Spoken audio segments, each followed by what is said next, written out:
Legendary underbone sa 115cc category, itong Suzuki Smash 115. At ngayong taon, meron naman silang bagong inilabas na variant ng Suzuki Smash 115. Ito ang Suzuki Smash 115 EFI. So, ginawa na lang fuel injected ang motor na ito kaisla, which means mas matipid sa fuel consumption at higit sa lahat, andun pa rin yung powerful engine nito.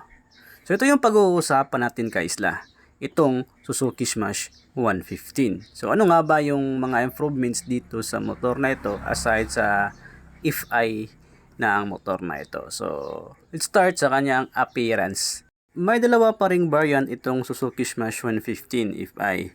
Isang mags na variant at isa ding naka-spoke na variant. So dalawang pagpipilian natin kaisla dito sa motor na ito. Sa front view ng Smash 115 FI, mas appealing ang motor na ito and din mas maangas tingnan.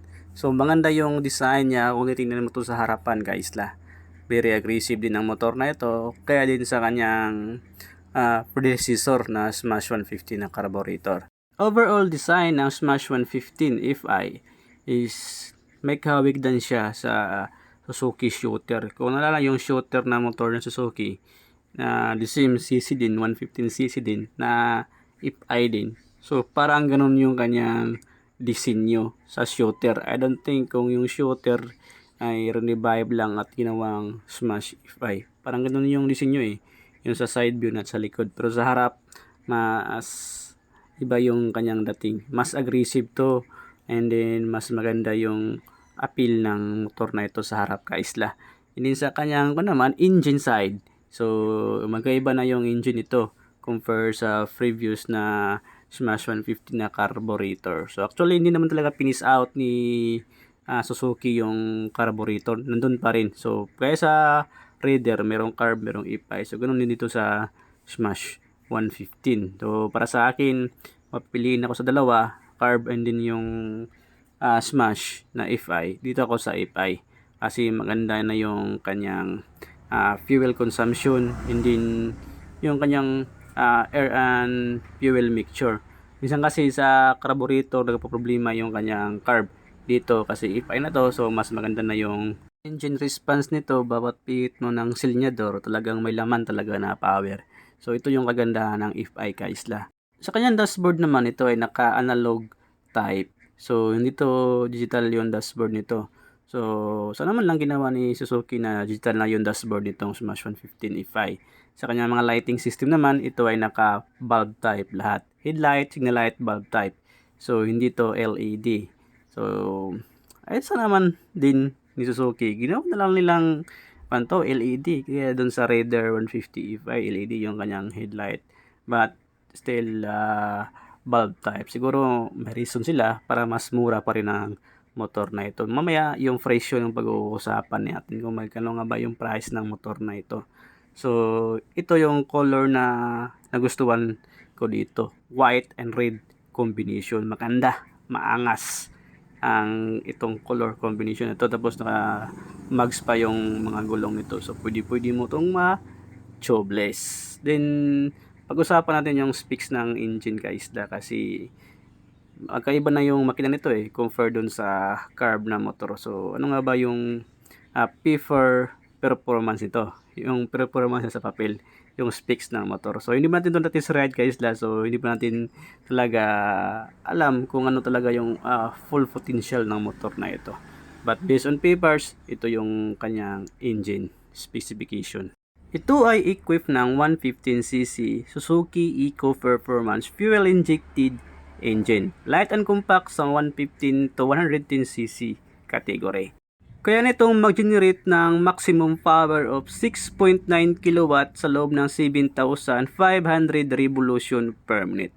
Tapos ang kanyang maximum peak torque naman is 9.10 Nm sa loob ng 6,500 revolution per minute. So medyo torquey ang motor na ito.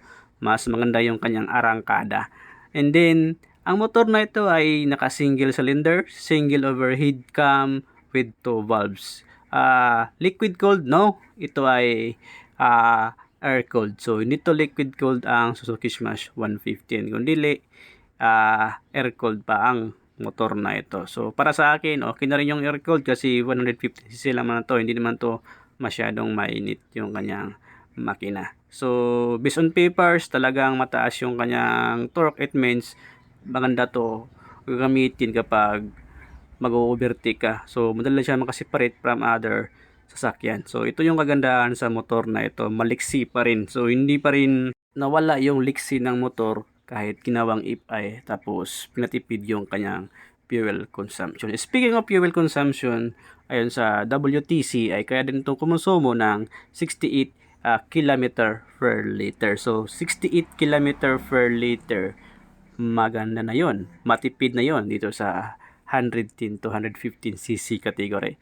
So para sa akin, itong motor na ito, panalo to. Yung Honda Wave RX nga is, yung fuel consumption na average ko doon is 58 km per liter based in my experience. Pero ayon dito sa motor na ito, sa Suzuki Smash 115, hindi ko naman to na test ride pa, hindi ko pa nasubukan yung kanyang fuel efficiency kung ilan talaga kapag inactual na sa karsada kapag tayo na yung umaangkas ng motor.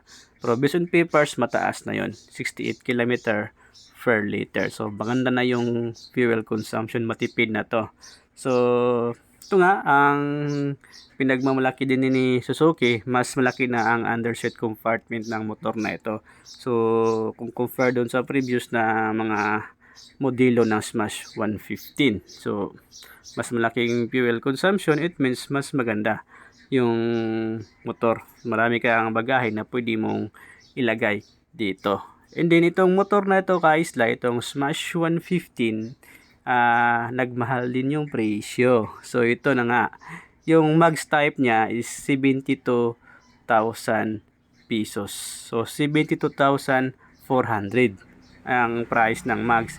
Tapos itong naka-spoke tire or standard na Smash 115 FI is 69,400.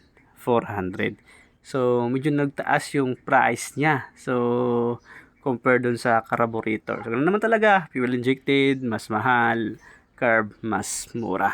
So kayo kaisla, ano ang pipiliin nyo sa dalawang motor na ito? Mag-Smash 115 ka or mag-FI ka? So Smash 115 carburetor and fuel injected na Smash, yan ang pag-uusapan natin sa sunod natin na vlog. Pero ikaw, kaisla, ano masasabi mo dito sa Suzuki Smash 115 FI? Sulit nga ba sa halagang 72,400 itong motor na ito? So comment down below at pag-uusapan natin yan sa comment section. So kung meron pa yung dagdag na mga information about sa motor na ito, i-comment naman sa baba at least malaman din natin mga viewers kung meron kayong idagdag sa sinabi ko.